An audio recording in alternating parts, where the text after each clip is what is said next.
മുൻപൊക്കെ രാത്രി മാത്രമേ കഴിച്ചിരുന്നുള്ളൂ. പിന്നെ അത് പകലും രാവിലെയൊക്കെ കഴിക്കാൻ തുടങ്ങി.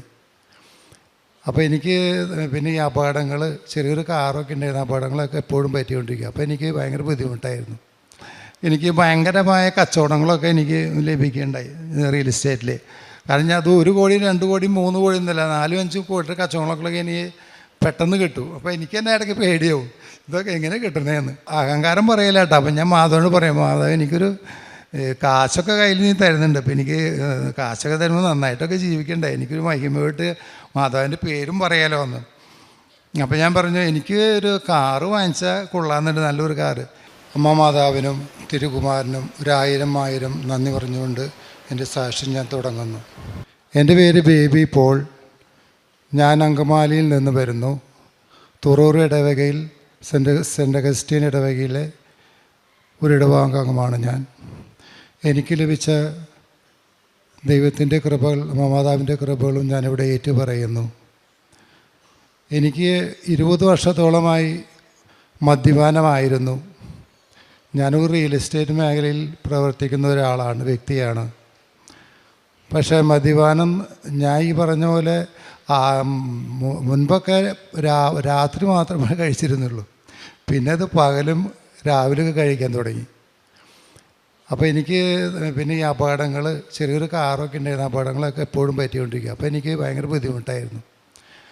അങ്ങനെ ഇരിക്കുമ്പോഴും എനിക്ക് ഇതുപോലെ ഈ മദ്യപാനം നിർത്തണം എനിക്ക് ഭയങ്കര ഒരു ആഗ്രഹമായിരുന്നു. പക്ഷേ എനിക്ക് എന്ത് ചെയ്യണമെന്ന് അറിയുന്നില്ല. രാവിലെ വിചാരിക്കും, വൈകുന്നേരം പോയി കഴിക്കും, ഇടയ്ക്കിടയ്ക്ക് പള്ളിയിലൊക്കെ പോകും. അങ്ങനെ ഒരു ദിവസം എനിക്കൊരു ചാനലുണ്ട്, ഓൺ ഫസ്റ്റ് റിലേറ്റേഴ്സ് എന്ന് പറഞ്ഞിട്ട്. ആ ചാനൽ ഞാനിങ്ങനെ കണ്ടുകൊണ്ടിരിക്കുമ്പോൾ എന്നെ വിദേശത്തു നിന്നൊക്കെ ആൾക്കാരിങ്ങനെ വിളിക്കും, ലേഡീസായാലും ജെൻസൊക്കെ ആയാലും വിളിക്കും. അങ്ങനെ ഞാനൊരു ദിവസം ഒരു ചാനൽ നോക്കിക്കൊണ്ടിരിക്കുമ്പോൾ എന്നെ ഒരു ലേഡി വിളിച്ചു. അതൊരു മണി ട്രാപ്പായിരുന്നു. പക്ഷേ എനിക്ക് ഭയങ്കര ഒരു അസ്വസ്ഥതയായി, എനിക്ക് എന്ത് ചെയ്യണമെന്ന് അറിയുന്നില്ല. അപ്പോൾ എന്നോട് എൻ്റെ വൈഫ് പറഞ്ഞു, ഒരു കാര്യം ചെയ്യ്, നമുക്ക് നാളെ തന്നെ കൃപാസനത്തിൽ പോകാൻ പറഞ്ഞു. അപ്പം തന്നെ പിറ്റേ ദിവസം രാവിലെ ഒരു 6 മണിക്ക് ഇവിടെ എത്തി, കൃപാസനത്തിൽ എത്തി, ഒന്നും നോക്കില്ല, ഉടമ്പടി എടുത്തു. അപ്പം എൻ്റെ കുറച്ച് കാശ് പോയി എൻ്റെ ഇടയിൽ. ഈ അതൊന്നും പറയാൻ തന്നെ മണി ട്രാപ്പെന്ന് നിങ്ങൾക്ക് എല്ലാവർക്കും അറിയാവുന്ന കാര്യങ്ങളാണ്. അപ്പോൾ എനിക്ക് ഭയങ്കര വിഷമമായി. എൻ്റെ 1 ലക്ഷത്തോളം പോയി. അപ്പോൾ എനിക്ക് ഭയങ്കര ബുദ്ധിമുട്ടായി. നമ്മൾ ഇത്ര അധ്വാനിച്ചൊക്കെ ക്യാഷുകളല്ല. അപ്പോൾ എനിക്കെന്ന് പറയുക ഈ ഒരു കൺസ്ട്രക്ഷൻ വർക്ക് നടന്നുകൊണ്ടിരിക്കുക. ഇവിടെ വന്ന് ഞാൻ സാക്ഷ്യത്തിന് കയറി കൗൺസിലിംഗ് തന്നെ തുടങ്ങിക്കൊണ്ടിരിക്കുന്ന സമയത്ത് എന്നെ ഫോണിങ്ങനെ ഒരാൾ വിളിക്കുന്നുണ്ട്, കിണിന്ന് വിളിക്കുന്നുണ്ട്. ഞാൻ ആരമേ എടുക്കുന്നില്ല, ഇത് നടന്നുകൊണ്ടിരിക്കല്ലേ. കുറേ വിളിച്ചു തുടങ്ങിയപ്പോൾ എനിക്ക് അസ്വസ്ഥ. ഞാൻ മെല്ലെ പുറത്ത് വന്നിട്ട് ഫോൺ എടുത്തപ്പോൾ എന്നോട് പറഞ്ഞു, ബേബി നിൻ്റെ പൈസ ഏകദേശം ഒരു 10,000-60,000 രൂപയുണ്ട്, ആ രൂപ ഞാനിവിടെ ഒരാളയിൽ കൊടുത്തിട്ടുണ്ടാകുമെന്ന് പറഞ്ഞു. എനിക്കത് കേട്ടപ്പോൾ അതിശയം തോന്നി. കാരണം ഞാനിവിടെ നിന്ന് കയറിയിട്ടുള്ളൂ. അപ്പോഴേക്ക് എനിക്ക് എൻ്റെ നഷ്ടപ്പെട്ട പൈസയിൽ ഒരു 70% പൈസ എനിക്ക് തരാനുള്ള പൈസയാണ്. എന്നാൽ അത് കിട്ടാനായിട്ട് വർഷങ്ങളോളമൊക്കെ കഴിയും. അതെനിക്ക് ആ നിമിഷത്തിൽ തന്നെ കിട്ടിയപ്പോൾ എൻ്റെ ഇവിടെ വന്നപ്പോൾ അത്രയ്ക്കും വിശ്വാസം കൂടി. എൻ്റെ ഉടമ്പടിയിൽ ഞാൻ ഉറച്ചു. പിന്നെ എനിക്ക് അങ്ങോട്ട് തിരിഞ്ഞു നോക്കാതെ കണ്ടിന്യൂസ് ആയിട്ട് ഉടമ്പടിയിൽ പ്രാർത്ഥനയും മറ്റു കാര്യങ്ങളൊക്കെ ആയിട്ട് ഞാൻ മുന്നോട്ട് പോയി തുടങ്ങി. അപ്പോൾ അങ്ങനെ പോകുമ്പോൾ എനിക്ക് അനുഭവങ്ങൾ വളരെ ഇങ്ങനെ കിട്ടി തുടങ്ങി മാതാവിൻ്റെ. ഞാൻ വിചാരിച്ചു, എൻ്റെ മാതാവേ ഇത്രയും ഇങ്ങനെയൊക്കെ നടന്ന ആളാണ് ഞാൻ, എന്നിട്ട് നീ എന്നെ ഇത്രയും എല്ലാ കാര്യങ്ങളും നടത്തി തരുന്നപ്പോൾ എനിക്ക് ഭയങ്കര സങ്കടവും വിഷമവും അങ്ങനെയൊക്കെ ആയി. അങ്ങനെ ഇതേപോലെ പിന്നെ എനിക്ക് തോന്നുന്നു ഈ മദ്യപാനം വേണ്ടെന്ന് വെച്ചാലോ എന്ന്. ഞാൻ വേണ്ടാന്ന് വെച്ചു, പക്ഷേ പിന്നെ ഞാനത് മറന്നു, മദ്യപാനം മറന്നു. പിന്നെ ബാറിൻ്റെ മുന്നൂടെ പോവും, പക്ഷെ ഞാൻ കഴിക്കില്ല. പിന്നെ പോലെ എൻ്റെ റിലേഷൻസൊക്കെ എന്നെ വിളിക്കും ഈ ഓരോ ഫംഗ്ഷനൊക്കെ ഉണ്ടാകുമ്പോൾ. എനിക്ക് വേണ്ടാന്ന് പറയും. അപ്പോൾ എല്ലാവരും പോകും, നിന്നെ സമ്മതിക്കണം, ഇത്ര വർഷമായിട്ട് നീ മദ്യപാനം കഴിച്ചിട്ട് നിനക്ക് നിർത്താൻ പറ്റിയല്ലോ. അപ്പം ഞാൻ ഒരു കാര്യം ഉടമ്പടിയിലേക്ക് പോയിട്ട് കൃപാസനത്തിൽ ഇതൊക്കെ നിങ്ങൾക്ക് നിർത്താൻ പറ്റുമെന്ന് പറയും. അപ്പോൾ എനിക്ക് അങ്ങനെ ദൈവത്തിൻ്റെ കൃപ കിട്ടി ഞാൻ മദ്യപാനം ഞാൻ നിർത്തി. അത് കഴിഞ്ഞിട്ട് എൻ്റെ വീട് ഇരിക്കുന്നത് ഒരു നിലത്തിലായിട്ടാണ് കിടക്കുന്നത്. അത് ഞാൻ ഒരു സ്ഥലം വാങ്ങിച്ചത് 11 വർഷമായി ഞാൻ സ്ഥലം വാങ്ങിച്ചിട്ട്. അപ്പോൾ ആ ഒരു വീട് വയ്ക്കാനായിട്ട് ഞാൻ ഭയങ്കര കഷ്ടപ്പെട്ടു. കാരണം ഞാൻ കേസും കൂട്ടൊക്കെ ആയി വില്ലേജിൽ നിന്നും, അതുപോലെ പോലീസ് വരലും. കാരണം എനിക്കത് കരഭൂമിയല്ല, ലാൻഡാണ്, നീലായിട്ട് കിടക്കുന്നത്. അപ്പോൾ ഈ രാഷ്ട്രീയ പാർട്ടികളൊക്കെ ആയിട്ട് അങ്ങനെ ഭയങ്കര ബുദ്ധിമുട്ടായിട്ട് എനിക്കത് പൂർത്തീകരിക്കാൻ പറ്റിയില്ല. അങ്ങനെ വീടിൻ്റെ പണി പൂർത്തീകരിച്ച് അത് എനിക്ക് ലോൺ എടുക്കാനോ അല്ലെങ്കിൽ വിൽക്കാനോ ഒന്നും പറ്റുന്നില്ല. അപ്പം ഇനി ഭയങ്കര അസ്വസ്ഥമായി. അപ്പോൾ ഞാനിങ്ങനെ ഈ പറഞ്ഞ പോലെ മാസത്തിൽ ഓരോ പ്രാവശ്യം 2 പ്രാവശ്യമൊക്കെ കൂടുമ്പോൾ ഇതേപോലെ കാക്കനാട് പോവും, അവിടെ ആലുവയിൽ പോവും, ഒരു രക്ഷയില്ല. ലാസ്റ്റ് ഞാൻ വിചാരിച്ചു ഈ പരിപാടി വേണ്ട, ഇത് ഇനിയിപ്പോൾ ഇങ്ങനെയാണ് കിടക്കട്ടെ, അല്ലാതെ ഇപ്പോൾ എന്ത് ചെയ്യാനാണെന്ന് വിചാരിച്ചു. അങ്ങനെ ഇരിക്കുമ്പോൾ ഈ പറഞ്ഞ പോലെ ഇപ്പോൾ ഒരു മാസം മുൻപ് 10 വർഷമായി എന്നൊക്കെ ഉണ്ട്, 10 വർഷമായി, 1-2 വർഷമല്ല, ഈ ഏകദേശം ഒരു മാസം മുൻപ് ഞാൻ വെറുതെ വില്ലേജിൻ്റെ മുന്നോട്ട് പോയി. അപ്പം ഞാൻ വെറുതെ ഒന്ന് കയറി നോക്കാം, ഇതുണ്ടായോ നടക്കുമെന്ന് നോക്കാം. അപ്പോൾ ഞാൻ അറിയുന്ന ഈ സ്റ്റാഫ്, കാരണം ഈ റിയൽ എസ്റ്റേറ്റിൻ്റെ മേഖലയായതുകൊണ്ട് വില്ലേജിലും അതേപോലെ മുനിസിപ്പാലിറ്റിയിലും പഞ്ചായത്തിലൊക്കെ എനിക്ക് ഭയങ്കര പരിചയമാണ്. അപ്പോൾ ഞാൻ ചെന്ന വശം എന്നോട് പറഞ്ഞു, ബേബി ശരി കണ്ടിട്ടാന്ന് പറഞ്ഞു. അപ്പോൾ ശരി, അപ്പോൾ എന്തുട്ടാന്ന് മേഡം ചോദിച്ചു. പറഞ്ഞു, നിൻ്റെ പാടായിട്ട് കിടന്നിരുന്ന ഈ വസ്തു കരുമേട്ടിൽ വെച്ചിട്ടുണ്ടെന്ന് പറഞ്ഞു. അപ്പം ഞാൻ എൻ്റെ ദൈവമേ, ഞാൻ ഇത്ര വർഷമായിട്ട് നടന്നിട്ട് എനിക്ക് കിട്ടിയിട്ടില്ല. അപ്പോൾ ഇതൊക്കെ മാതാവിൻ്റെ ഒരു കൃപ കൊണ്ട് നടന്നതാണ്, അല്ലാണ്ട് വേറെ ഒരു കാര്യവും നടന്നല്ല. അത് കഴിഞ്ഞിട്ട് ഇതേപോലെ തന്നെ ഞാനൊരു ദിവസം എനിക്ക് റിയൽ എസ്റ്റേറ്റിൻ്റെ ഒരു പാർട്ടിക്ക് ഞാൻ ഇത്ര പൈസ ഒരു ലാൻഡ് വാങ്ങാൻ കൊടുത്തിട്ടുണ്ടായിരുന്നു. പക്ഷേ ആ ലാൻഡ് എനിക്ക് വാങ്ങുന്നത് ഭയങ്കര ആഗ്രഹമായിരുന്നു, പക്ഷെ നടന്നില്ല. അപ്പം ഞാൻ വിചാരിച്ചു വേണ്ട, ചിലപ്പോൾ മാതാവിന് ഇഷ്ടപ്പെട്ടിട്ടുണ്ടായിരിക്കില്ല, അതായിരിക്കും എനിക്കിത് വാങ്ങിക്കാൻ കഴിയത്തേന്ന് വിചാരിച്ചു. അപ്പം ഞാനത് വിട്ടു. അപ്പം ഞാൻ വിചാരിച്ചു അതിനകത്ത് 3 ലക്ഷം രൂപ ഞാൻ അഡ്വാൻസ് കൊടുത്തിരിക്കുന്നത്. അപ്പോൾ അത് കിട്ടാക്കടായിട്ട് മാറിയ സംഭവം അത്. അപ്പം ഞാനങ്ങനെ മാതാവിനെ വെച്ച് ഉടമ്പടിയിൽ വെച്ചു. മാതാവ് ഞാൻ പിന്നെ ഒരു കാര്യം എനിക്കിങ്ങനെയൊക്കെ ഇത് ലഭിച്ചതിന് ശേഷം ഞാൻ എന്ത് ചെയ്യുമ്പോഴും മാതാവിനോട് ചോദിക്കും, മാതാവേ ഇത് ഞാൻ ചെയ്യുന്നുണ്ട് കേട്ടാ, അല്ലെങ്കിൽ ഞാൻ ഇത് വാങ്ങുന്നുണ്ട്, എനിക്കത് നടക്കുമോ, അപ്പോൾ അത് നടത്തി തരേണ്ട മാതാവേ എന്ന് പറയും. അങ്ങനെ ഞാൻ ഈ ഉടമ്പടിയിൽ 3 ലക്ഷം കിട്ടാനുള്ളത് വെച്ച് കഴിഞ്ഞിട്ട് ഒരു ദിവസം ഞാൻ ആകെ ഡെസ്പായിട്ടിരിക്കുക. കാരണം 3 ലക്ഷം രൂപ എന്ന് പറഞ്ഞാൽ എന്നെ സംബന്ധിച്ച് വലിയൊരു കാശാണ്. ആ 3 ലക്ഷം രൂപ ഞാൻ അങ്ങനെ ഒരു ദിവസം ഇരുന്നിരിക്കുമ്പോൾ ഇതിൻ്റെ ആൾ, ബേബി നീ പെട്ടെന്ന് ഇങ്ങോട്ട് വന്നേന്ന് പറഞ്ഞു. അപ്പോൾ എന്തിനാന്ന് പറഞ്ഞു. അപ്പോൾ നീ എഴുതി കരാറിൻ്റെ കോപ്പി കണ്ട് കൊണ്ടുവരണ്ടെന്ന് പറഞ്ഞു. അത് നോക്കിയപ്പോൾ കരാറിൻ്റെ കോപ്പി ഇല്ല, അതൊന്നും കാണാല്ലേ. എനിക്കാകെ ഇനിയിപ്പോൾ ഇതിലെ കാശ് തരില്ല ദൈവമേ, കരാറിൻ്റെ കോപ്പി ഇല്ല, ഒന്നുമില്ല എൻ്റെ കയ്യിൽ, ഒറിജിനൽ എൻ്റെ കയ്യിൽ ഇരിക്കണേ. അങ്ങനെ ഞാൻ കാശ് രൂപ എടുത്ത് പോക്കറ്റിലിട്ടു. കാശ് രൂപ എടുത്ത് പോക്കറ്റിലിട്ട് ഞാൻ ഇയാളെടുത്ത് ചെന്നു. അപ്പോൾ ഇയാൾ പറഞ്ഞു, ഈ മറ്റേ കരാറ് കൊടുക്കുന്നുണ്ടോ എന്ന് പറഞ്ഞു. കരാറൊന്നും ഞാൻ കൊടുക്കുന്നില്ല, ചേട്ടൻ എന്നെ വിശ്വാസം എനിക്ക് ഞാൻ മാതാവിൻ്റെ ആളാന്ന് പറഞ്ഞു. അപ്പോൾ പുള്ളിക്ക് എന്നെ കാണാൻ, ഞാനിപ്പോൾ എനിക്കൊരു ചാനലൊക്കെ ഉണ്ട്, ഓൺ ഫസ്റ്റ് റിയലിറ്റേഴ്സ് എന്ന് പറഞ്ഞിട്ട്. ആ ചാനലിലൂടെ എപ്പോഴും ഞാൻ മാതാവിൻ്റെ ഇവിടുത്തെ ജോസഫച്ചൻ്റെ ഡോക്കുകളും മറ്റൊരു സാക്ഷ്യങ്ങളൊക്കെ ഞാൻ ഷെയർ ചെയ്യുമായിരുന്നു വളരെ. പിന്നെ അതുപോലെ ക്രിയേറ്റ് ചെയ്തിട്ട് മാതാവിൻ്റെ ഫോട്ടോസും അതുപോലെ വചനങ്ങളും പാട്ടൊക്കെ എഴുതി ഞാൻ ഷെയർ ചെയ്യുമായിരുന്നു. അതൊക്കെ ഈ പുള്ളി കണ്ടിട്ടുണ്ട്. ഇത് പറഞ്ഞ ശേഷം പുള്ളിക്ക് അടിച്ചു. പുള്ളി അതൊന്നും വേണ്ട, നീ പൈസ കൊണ്ടുവന്നിട്ട് പുള്ളി 10,000 രൂപേൻ്റെ നിന്ന് എടുത്തു. ഞാൻ പറഞ്ഞു കുഴപ്പമില്ല, 10,000 രൂപ പോലെ 3 ലക്ഷം പോയി അത്രയും പോയില്ലേ.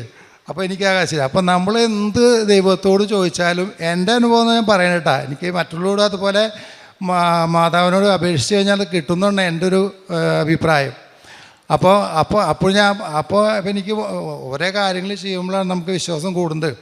അപ്പോൾ വീട്ടിലും പറഞ്ഞു, ഇതൊക്കെ ചേട്ടൻ്റെ കഴിവൊന്നുമല്ല, എൻ്റെ വൈഫും ഭയങ്കര വിശ്വാസമുള്ള ആളാണ്. വൈഫ് പറഞ്ഞു മാതാവിൻ്റെ ഒരു കൃപയുള്ള കാരണം ഇതൊക്കെ നടക്കണേന്ന് പറഞ്ഞു. അപ്പോൾ എൻ്റെ ഇപ്പോൾ 3 കാര്യങ്ങളായിട്ട് നടക്കണേ. അത് കഴിഞ്ഞിട്ട് ഇതുപോലെ എനിക്ക് ഈ 3 ലക്ഷം കിട്ടിക്കഴിഞ്ഞപ്പോൾ ഞാൻ മാതാവിനോട് പറഞ്ഞു, മാതാവ് എനിക്കൊരു സംരംഭം തുടങ്ങണം, അത് എന്തൊന്നാന്ന് നീ പറഞ്ഞു തരാമോ വെച്ചു. അപ്പം ഞാനിങ്ങനെ പ്രാർത്ഥന കഴിഞ്ഞിരിക്കുമ്പോൾ പറഞ്ഞു, നീ എന്താണ് വിഷമിക്കണേ, ഞാൻ പറയാം, നീ ഒരു ചെടിയുടെ ഒരു നഴ്സറി തുടങ്ങാൻ പറഞ്ഞു. അപ്പോൾ നഴ്സറിയാന്ന് ചോദിച്ചാൽ, അപ്പോൾ എനിക്ക് നഴ്സറി എന്ന് പറഞ്ഞാൽ ഈ റിയൽ എസ്റ്റേറ്റ്, കാരണം നഴ്സറി ആയിട്ട് വലിയ ബന്ധമൊന്നുമില്ല. അപ്പോൾ ശരി എന്ന് പറഞ്ഞു. അപ്പോൾ മാതാവിനപ്പോൾ ഞാൻ പറഞ്ഞു, ഒരു സ്ഥലം വേണ്ട മാതാവ്, കണ്ണിങ്ങനെ മുക്കിലും തുടങ്ങിയിട്ട് കാര്യമില്ല, തുടങ്ങുമ്പോൾ നല്ലൊരു സ്ഥലത്ത് തുടങ്ങണ്ടേ, ആൾക്കാർ കാണുന്ന നല്ലൊരു പോഷായിട്ട് ഏരിയയിൽ തുടങ്ങണം.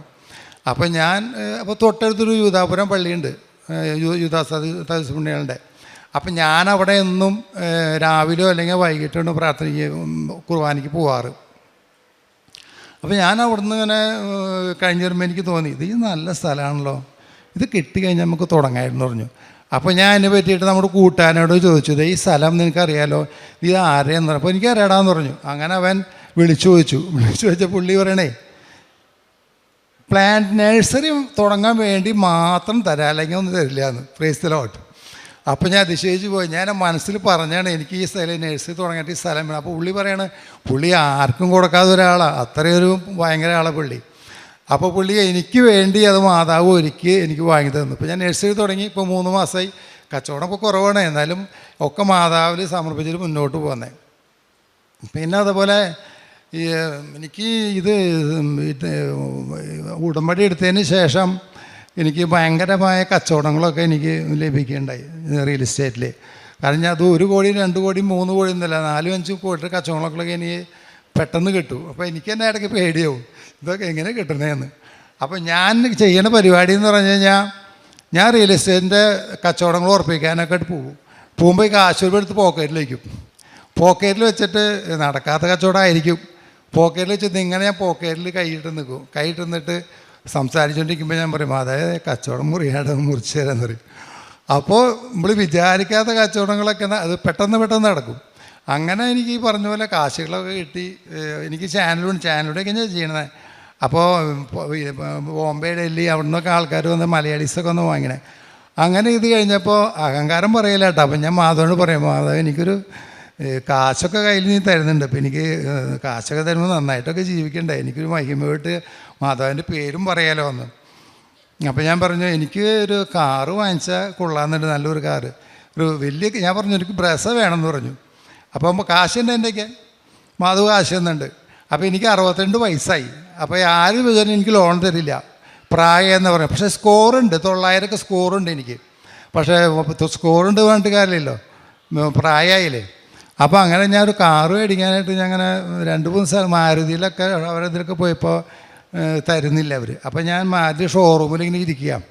ഇങ്ങനെ ഒരു കാറിൻ്റെ കാര്യം പറഞ്ഞിരിക്കുമ്പോൾ ബാങ്ക് ഓഫ് ഇന്ത്യയുടെ ഒരു മാനേജർ വന്നിട്ട് വെറുതെ പുള്ളി എന്നോട് ചോദിച്ചു, എന്താ ഇവിടെ ഇരിക്കുന്നത്? ഞാൻ പുള്ളിനെ അറിയുന്നില്ല, എന്താ ഇരിക്കണമെന്ന് എനിക്കും ശരി വന്നു. അപ്പം ഞാൻ പറഞ്ഞു, സാറിനെ ഞാൻ അറിയില്ല, ഞാൻ ബാങ്ക് ഓഫ് ഇന്ത്യയുടെ ആളാന്ന് പറഞ്ഞു. അപ്പോൾ കാറ് വാങ്ങാൻ പറഞ്ഞല്ല അവിടെ ഇരിക്കണേ, പുള്ളിക്കതറിയാം. പുള്ളി എന്നോട് വെച്ച്, ഞാൻ ഒരു കാറ് വേണമായിരുന്നു. അപ്പോൾ എനിക്ക് പ്രായമായാലും കാറ് എനിക്ക് ലോണായിട്ട് കിട്ടുന്നില്ല എന്ന് പറഞ്ഞു. അതിനെന്താ ഞാൻ കാറ് തരാമെന്ന് പറഞ്ഞു. അപ്പോൾ പുള്ളി പറഞ്ഞു, ഇത്ര കാശ് അടയ്ക്കാൻ പറഞ്ഞു, പൈസ ഒക്കെ ഞാൻ അടയ്ക്കാമെന്ന് പറഞ്ഞു. അപ്പോൾ പുള്ളി പറഞ്ഞു, ഞാൻ എത്ര കാശ്? ഞാൻ ഒരു 4 ലക്ഷം അടയ്ക്കാമെന്ന് പറഞ്ഞു. അങ്ങനെ പുള്ളി, ഞാനത് വിട്ടു, ഞാൻ വീട്ടിൽ പോയി. അങ്ങനെ പുള്ളി എൻ്റെ വീട്ടിൽ വന്നു. എൻ്റെ വീട്ടിൽ വന്നിട്ട് പുള്ളി എനിക്ക് ലോൺ പാസ്സായി. 1 മാസം കഴിഞ്ഞ് ലോൺ കഴിയുമ്പോഴത്തെ കാറ് കിട്ടണമെങ്കിൽ 7 ദിവസമുള്ള എനിക്ക് കാറ് കിട്ടി, പുതിയ കാറ്. അപ്പം ഞാൻ മാധവനോട് പറഞ്ഞു, എൻ്റെ മാധവ്, ഈ കാറ് എനിക്ക് ലഭിച്ചു, ഈ കാറ് ഞാൻ എന്ന് പറഞ്ഞാൽ എന്നാൽ കഴിയാവുന്ന ആൾക്കാർ കാറിൽ ഞാൻ ഇവിടേക്ക് കൊണ്ടുവരുമെന്ന് പറഞ്ഞു, ഉടമ്പടി എടുക്കാൻ വേണ്ടി കൊണ്ടുവരുമെന്ന് പറഞ്ഞു. അങ്ങനെ തന്നെ ഞാൻ വരുമ്പോൾ ഞാനുണ്ട്, വൈഫുണ്ട് കൂടെ, പിന്നെ 3 ആളുണ്ട്. അവരെല്ലാവരും കൊണ്ട് ഞാൻ ഉടമ്പടി എടുപ്പിക്കും. അങ്ങനെ ഞാൻ എൻ്റെ കാറിൻ്റെ പുറകിൽ മാതാവിൻ്റെ ഒരു ഫോട്ടോ ഒക്കെ വെച്ച് സഞ്ചാരി മാതാവ് കാക്കണതുണ്ട്. അപ്പോൾ ഞാൻ വണ്ടി കൊണ്ടുപോയി എല്ലാവരും എൻ്റെ വണ്ടി പാസ് ചെയ്യുമ്പോൾ നോക്കിച്ചിരിക്കും, സഞ്ചാരി മാതാവ് നന്നായിട്ട് എന്ന് പറയും എല്ലാവരും. അങ്ങനെ അത് കഴിഞ്ഞിട്ട് ഞാനിങ്ങനെ എനിക്ക് ഇപ്പോൾ എനിക്ക് കച്ചവടങ്ങളൊക്കെ നടക്കുന്നുണ്ട്, കാശുകൾ കിട്ടുന്നുണ്ട്. അപ്പോൾ ഈ പറഞ്ഞ പോലെ ഞാൻ കാര്യപ്പെടുത്തൊക്കെ നന്നായിട്ട് ഞാൻ ചെയ്യും കേട്ടോ. കാരണം എനിക്ക് കിട്ടുന്ന കാശിൽ ഞാൻ ഈ പറഞ്ഞ പോലെ വൃദ്ധസ്ഥാനങ്ങളിൽ ഫുഡ് കൊടുക്കലും, പിന്നെ അവർക്ക് ആഹാര വസ്തുക്കൾ വാങ്ങിച്ചു കൊടുക്കലും, അങ്ങനെയൊക്കെ ഓരോ കാര്യങ്ങൾ ചെയ്യും. പിന്നെ അത് ഹോസ്പിറ്റലിൽ അവിടുത്തെ ഗവൺമെൻറ് ഹോസ്പിറ്റലിൽ രോഗികളെ പോയി കണ്ടവർക്ക് പഴം അങ്ങനെയുള്ള സാധനങ്ങളൊക്കെ ഞാൻ കൊടുക്കും. അത് കഴിയുമ്പോൾ പിന്നെ ഫുഡ് കൊടുക്കുക അവർക്ക്. പിന്നെ അതുപോലെ എനിക്ക് എന്നോട് വന്ന ആര് കയ്യിൽ നിന്നിട്ടാലും എൻ്റെ ഉണ്ടെങ്കിൽ അപ്പം ഞാൻ ക്യാഷ് എടുത്ത് കൊടുക്കും. അതുപോലെ എൻ്റെ ബന്ധുക്കൾക്ക് ഈ പറഞ്ഞ പോലെ സാമ്പത്തികമായിട്ട് പുതിയിട്ട് ആൾക്കാരൊക്കെ ഉണ്ട്, അവർക്ക് ഞാൻ വലിയ കാശിൽ 5000 രൂപ 6000 രൂപ ഞാൻ കൊടുക്കാറുണ്ട്. പിന്നെ അയൽവക്കക്കാർക്ക് ഈ പറഞ്ഞ പോലെ എല്ലാവർക്കും അറിയാൻ തന്നെ. അപ്പോൾ എല്ലാവരും പറയും കൃപാസനത്തിൻ്റെ ആളായിട്ട് പറഞ്ഞു. ഇതൊക്കെ ഇങ്ങനെ നടന്നുകൊടുക്കുമ്പോൾ എന്നോട് നമ്മുടെ കൂട്ടുകാരന്മാരൊക്കെ ചോദിച്ചു, അല്ല ബേബി ഇതെങ്ങനെ നീ ഇങ്ങനെയൊക്കെ അവർക്ക് പറയാനൊരു മടി, ഇങ്ങനെയൊക്കെ ഇത്ര ഉയർച്ചയിൽ എല്ലാ കാര്യങ്ങളും നടത്തി കൊണ്ടുപോകുന്നുണ്ടല്ലോ, അത് ഇങ്ങനെ വെച്ചു. അപ്പോൾ ഞാൻ കച്ചവടങ്ങളുണ്ട്, എനിക്ക് നന്നായിട്ട് കിട്ടുന്നുണ്ട്, പക്ഷേ എൻ്റെ കഴിവില്ല, മാതാവിൻ്റെ കഴിവാന്ന് പറഞ്ഞു. അപ്പോൾ എല്ലാവരും പിന്നെ എന്നെ കാണുമ്പോൾ മാതാവിൻ്റെ ആളാട്ടോ, അവനോട് ആവശ്യമൊന്നും പറയണ്ട, അങ്ങനെ ആൾക്കാർ എന്നോട് കാണുമ്പോൾ പറയും. അത് കഴിഞ്ഞിട്ട് എനിക്ക് ചെറുപ്പത്തെ എൻ്റെ ഒരു ആഗ്രഹമായിരുന്നു ഒരു ബുള്ളറ്റ്. കാരണം ബുള്ളറ്റ് എന്ന് പറഞ്ഞാൽ 2,45,000 ബുള്ളറ്റിന് കൊടുക്കണം. അപ്പോൾ ഞാൻ വിചാരിച്ചു എനിക്കൊരു ബുള്ളറ്റ് വാങ്ങിക്കുന്നുണ്ട് മാതാവ് എന്ന് പറഞ്ഞു. അപ്പോൾ എൻ്റെ ഒരു പഴയ വണ്ടിയുണ്ട്, അപ്പോൾ അത് പെട്ടെന്നൊക്കെ ഇത് വിറ്റ് കഴിഞ്ഞാൽ എനിക്കത് കാശൊന്നും കിട്ടില്ല. അപ്പോൾ ഞാനത് പെൻഡിങ് വെച്ച് പിന്നീട് വിൽക്കാനായിട്ട്. അങ്ങനെ ഞാൻ ഒരു ബുള്ളറ്റ് വാങ്ങിക്കാനായിട്ട് ഞാൻ ഷോറൂമിൽ പോയപ്പോൾ എന്നോട് ചോദിച്ചു, സാറേ ബുള്ളറ്റ് വേണോ? എനിക്കൊരു ബുള്ളറ്റ് വേണം എന്ന് പറഞ്ഞു. അപ്പോൾ എനിക്കൊരു പ്രായം എൻ്റെ കൂടെ. അപ്പോൾ അവർ പറഞ്ഞു കുഴപ്പമില്ല, ഞങ്ങൾ 2-3 ഈ ഫൈനാൻസിനെ സമീപിച്ച് എനിക്ക് അപ്പോൾ തന്നെ ഒരു ലോൺ പാസ്സാക്കി തന്നെ. എനിക്ക് സ്കോറിലതുകൊണ്ട് പെട്ടെന്ന് ലോൺ കിട്ടി കഴിഞ്ഞപ്പോൾ ഈ 1 മാസം വേണം ഈ വണ്ടി കിട്ടാനായിട്ട് ബുള്ളറ്റ് ബുക്ക് ചെയ്തത്. അപ്പോൾ എനിക്ക് അവിടെ 4 ദിവസം ബുള്ളറ്റ് കിട്ടി. അപ്പോൾ അപ്പോൾ ആൾക്കാരെ കുറേ ഇപ്പോൾ ബുള്ളറ്റുമ്പിലും കാറിലൊക്കെ നടത്തല്ലേ തന്നെ എല്ലാവരും ചോദിക്കും.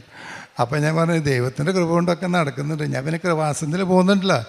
അപ്പോൾ എല്ലാവർക്കും ഒരു ഇൻസ്പിറേഷനായി ഞാനിങ്ങനെ ചെയ്യുമ്പോൾ ചില ആൾക്കാരൊക്കെ എന്നെയും കണ്ട് ഇതിപ്പോൾ തന്നെ എൻ്റെ അളിയൻ്റെ ഭാര്യ ഇവിടെ വന്നിട്ടുണ്ടായിരുന്നു. അപ്പോൾ പുള്ളി ഉടമ്പടി എടുത്തു. അപ്പോൾ പുള്ളി വിചാരിച്ചു അളിയന് തെക്ക് നടക്കുന്ന അളിയാന്ന് പറയും. അപ്പോൾ ഞാൻ നീ പോയി നോക്കുന്നുണ്ട്. അപ്പോൾ പുള്ളിക്കാരത്തിൽ നിന്ന് ഇപ്പോൾ ഉടമ്പടി എടുത്ത് പോയി തന്നെ. അപ്പോൾ അത്രയും വലിയ കാര്യങ്ങളൊക്കെയാണ് മാതാവ് എനിക്ക് നടത്തി തന്നത്. അപ്പോൾ നിങ്ങളോടും പറയണത് മാതാവിനോട് മുറുക്കി പിടിച്ച് കഴിഞ്ഞാൽ നിങ്ങൾ ചോദിക്കുന്നതൊക്കെ മാതാവ് തരും. പക്ഷേ അതിനുള്ള കാര്യങ്ങളും നമ്മൾ ചെയ്യണം കേട്ടോ. കാരുണ്യപ്രവൃത്തികൾ ചെയ്യണം, പിന്നെ മറ്റുള്ളവരെ സഹായിക്കണം, പിന്നെ അതുപോലെ പ്രാർത്ഥനകളും അതേപോലെ ഉടമ്പടി സ്വീകരിച്ച് കഴിഞ്ഞാൽ അതിൻ്റെ കാര്യങ്ങളൊക്കെ ഉണ്ടല്ലോ, അത് ഞാൻ പറയുന്നത് നിങ്ങൾക്കറിയാം.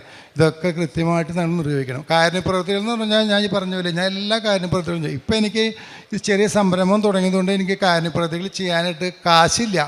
അപ്പോൾ ഞാൻ എന്ത് ചെയ്യും, എനിക്ക് ചാനലുണ്ട്. ഈ ചാനലിലൂടെ ഞാൻ മാതാവിൻ്റെ രൂപ ക്രിയേറ്റ് ചെയ്ത് സോഷ്യൽ മീഡിയയിൽ എല്ലാവരും ഞാൻ കൊടുക്കും. ഫേസ്ബുക്ക്, അതുപോലെ ഇൻസ്റ്റാഗ്രാം, പിന്നെ എനിക്ക് ചാനലുണ്ട്, വെബ്സൈറ്റൊക്കെ ഉണ്ട് എനിക്ക്. അതുകൂടെ ഞാൻ കംപ്ലീറ്റ് മാതാവിൻ്റെ രൂപമൊക്കെ വെച്ച് ക്രിയേറ്റ് ചെയ്ത് നല്ല ഫോട്ടോസ് നല്ല വചനങ്ങളൊക്കെ ചെയ്ത് ഞാൻ കംപ്ലീറ്റ് ഞാൻ കൊടുക്കും. പിന്നെ ഇതിലെല്ലാം ഉപരി എന്ന് പറഞ്ഞാൽ ഞാനൊരു അർഹതപ്പെട്ട ഒരാളല്ല. കാരണം എന്ന് പറഞ്ഞാൽ ഞാൻ പള്ളിയിലൊന്നും ശരിക്കും ആദ്യം പോവായിരുന്നില്ല. ഇടയ്ക്കൊക്കെ പോവും പള്ളിയിൽ, പെരുന്നാളിന് പോവും. പിന്നെ പെരുന്നാളൊക്കെ പോയി ഞാൻ പള്ളിയിലൊന്നും അധികം കയറില്ല, പുറത്ത് കുരിശൊക്കെ ഞാൻ പോകുന്ന ആളാണ്.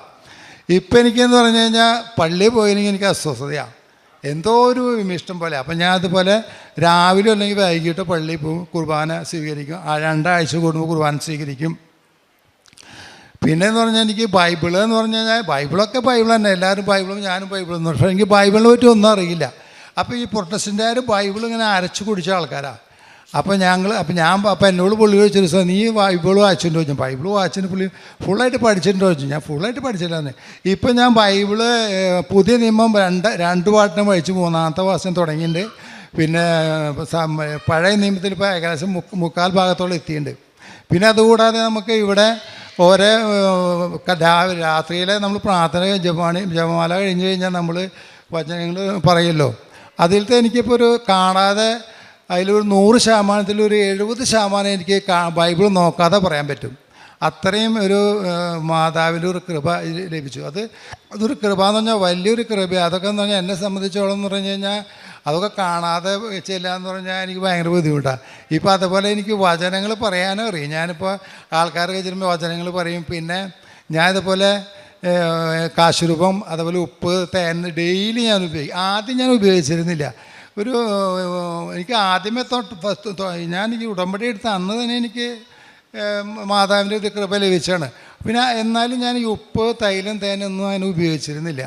അപ്പോൾ എനിക്ക് തോന്നി. അപ്പോൾ എന്നോട് ഇടയ്ക്ക് ഇങ്ങനെ മാതാവിനിങ്ങനെ എനിക്ക് ചോദിക്കും.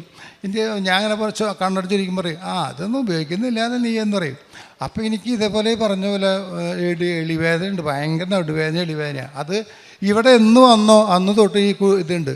അപ്പോൾ നമുക്ക് എല്ലാം കൂടി ദൈവം തരില്ലല്ലോ, സമ്പത്തും തരില്ല, കാശും തരില്ല, പിന്നെ പല രോഗങ്ങളൊന്നും മാറ്റി തരില്ല. ഒന്നങ്ങനെ രോഗം ഉണ്ടാവും, അല്ലെങ്കിൽ കാശുണ്ടാവും, അല്ലെങ്കിൽ കാശില്ലേ രോഗം ഉണ്ടാവും. ഇതൊക്കെയാണ് ചെയ്യണം. അപ്പം ഞാനുണ്ട് മാധവേ എനിക്ക് എളിവേദന. എനിക്കിപ്പോഴും നിൽക്കുമ്പോൾ തന്നെ ഞാൻ ആലോചിക്കുന്നത് എങ്ങനെയാണ് നിൽക്കണമെന്ന്. എനിക്ക് 5 മിനിറ്റ് നടന്നാൽ അപ്പോൾ ഇരിക്കണം ഇവിടെ. ഞാനിവിടെ വന്നിട്ട് എന്നും ഞാനിപ്പോൾ രാവിലെ വരാറില്ല, കാരണം ഭയങ്കര തിരക്കാണ്. എനിക്ക് ഇരിക്കാൻ പറ്റിയില്ലെങ്കിൽ ഞാൻ ദിവസം കുഴഞ്ഞ് വീണിട്ട് എനിക്ക് ഇരിക്കാൻ സ്ഥലമില്ലാതെ അവിടെ ഒരു വീൽ ചെയർ പോയിരുന്നു. ഞാൻ അത്രയും വേദനയായിരുന്നു, കാലിങ്ങനെ പൊട്ടിപ്പൊളി. അപ്പോൾ ഞാൻ വന്നിട്ട് മാധവേ ഞാനിങ്ങനെയൊക്കെ വന്നിട്ട് ഇപ്പോൾ എൻ്റെ 2 വർഷത്തോളമായി 2 വർഷമായി ഞാൻ ഇപ്പോൾ ഉടമ്പടി എടുത്തിട്ട് എനിക്കിതൊന്നും വേദന മാറ്റി തരില്ല. പിന്നെ ഞാൻ വേദന എന്ന് പറഞ്ഞു കഴിഞ്ഞാൽ കാണാത്ത ഡോക്ടർമാരൊന്നുമില്ല. ഓരോ ഡോക്ടർമാരൊക്കെ 10,000 രൂപ 10,000 രൂപയ്ക്കാണ് ട്രീറ്റ്മെൻറ്റ്, ആയുർവേദമൊക്കെ ആയിട്ട്. അപ്പോൾ ഡോക്ടർ പറഞ്ഞു ലാസ്റ്റ് പുള്ളി പറഞ്ഞു ഒരു ഓപ്പറേഷൻ ചെയ്യണം, ഒരു 3 ലക്ഷം ചിലവെന്ന് പറഞ്ഞു. അവന് ഓപ്പറേഷൻ വേണ്ട, ഓപ്പറേഷൻ വേണ്ട, അതൊക്കെ മാതാവ് എനിക്ക് മരുന്ന്. ഇപ്പോൾ അതൊക്കെ നിർത്തി, ഞാൻ മരുന്നൊക്കെ നിർത്തി. അവരെ എനിക്ക് 25 വർഷമായിട്ട് ഡയബറ്റിക്കുള്ള കണ്ണിനൊക്കെ കാഴ്ചയെത്തി എനിക്ക് ഈ കണ്ണിലൊക്കെ ഇഞ്ചക്ഷൻ ചെയ്തു. ഞാൻ അതൊക്കെ നിർത്തി പരിപാടി. കാരണം ഞാൻ ഈ കണ്ണിലോട്ട് കുത്തണം 25,000 ഒരു ഇഞ്ചക്ഷൻ കൊടുക്കണം. അത് 4 കുത്തും. അത് കുത്തി കഴിഞ്ഞാൽ ഇൻഫെക്ഷൻ ആവുകയും ചെയ്യും. ഇപ്പോൾ ഇതൊക്കെ നിർത്തി. ഇപ്പോൾ ഞാൻ എന്ത് ചെയ്യും, ഇപ്പോൾ അതൊക്കെ നിർത്തി. ഇപ്പോൾ ഏകദേശം ഇപ്പോൾ ഒരു 2-3 മാസത്തോളമായി രാവിലെ പ്രാർത്ഥന കഴിഞ്ഞ് കഴിഞ്ഞാൽ പ്രാർത്ഥന തുടങ്ങുമ്പോൾ തന്നെ മുമ്പ് ഉപ്പ് കഴിക്കും. അത് കഴിയുമ്പോൾ ഉപ്പിൻ്റെ രസം പോകാനായിട്ട് തേൻ കഴിക്കും. അത് കൈൻ്റെ അടിയിൽ തേൻ ഒഴിച്ച് കഴിക്കുക. ഈ കൈൻ്റെ അടിയിൽ തേൻ ഒഴിക്കുമ്പോൾ നമ്മൾ എളിയിൽ അതേപോലെ കണ്ണുമ്മേ അതേപോലെ കാലിൻ്റെ പാദത്തിൽ ഉപ്പിരിവിലൊക്കെ തേക്കും. ഇതൊക്കെ തേച്ച് കഴിഞ്ഞാൽ അതിൽ എത്ര തേച്ചാലും കുറച്ച് ബാക്കിയുണ്ടാവും. ആ ബാക്കിയിൽ ഞാൻ തേൻ ഒഴിക്കും. എന്നിട്ട് ആ തേൻ നക്കി കുടിക്കും. ഇപ്പോൾ അങ്ങനെ കഴിച്ച് കാലുവേദനയൊക്കെ നടക്കാറായി. ഇപ്പോൾ സുഖമായിട്ട് നടക്കും. വലിയ കാര്യമായിട്ട് ജോലി ചെയ്യാൻ പറ്റില്ല, എന്നാലും എനിക്ക് പൂർണ്ണമായ വിശ്വാസമുണ്ട്. ഇപ്പോൾ ഡോക്ടറെ കാണാതെ ഒന്നും എനിക്കിത് മാറ്റിയിട്ട് നല്ല ഉറപ്പുണ്ട്. ഇതൊക്കെയാണ് എനിക്ക് കിട്ടിയ സാക്ഷ്യങ്ങൾ. അമ്മ മാതാവിനും ദേവകുമാരും 1000 നന്ദി പറഞ്ഞതിന് തീരില്ല. എനിക്ക് ഒരു ആഗ്രഹമുണ്ട്. എനിക്കിപ്പോൾ 62 വയസ്സായി. എത്ര കാലം ഇങ്ങനെ ജീവിക്കുമെന്ന് എനിക്കറിയില്ല. എന്നാൽ അത്രയും കാലം നടക്കാൻ പറ്റുന്നോളം കാലം വന്ന് ഉടമ്പടിയിൽ പങ്കെടുത്ത് അമ്മ മാതാവിന് വേണ്ടി. പിന്നെ എനിക്ക് ആഗ്രഹമുണ്ട് അച്ഛൻ്റെ അക്കണ്ടമാല് പോകണമെന്നുണ്ട്. പക്ഷേ കാലിൻ്റെ ഇത് വയ്യാത്തതുകൊണ്ട് അടുത്ത പ്രാവശ്യം അങ്ങനെ മനസ്സിൽ പറഞ്ഞിട്ടുണ്ട് എനിക്ക് നടന്ന് പോകാൻ കഴിയുമ്പോൾ. അതും മാതാവ് നടത്തിയതെന്ന് ഞാൻ വിശ്വസിക്കുന്നു.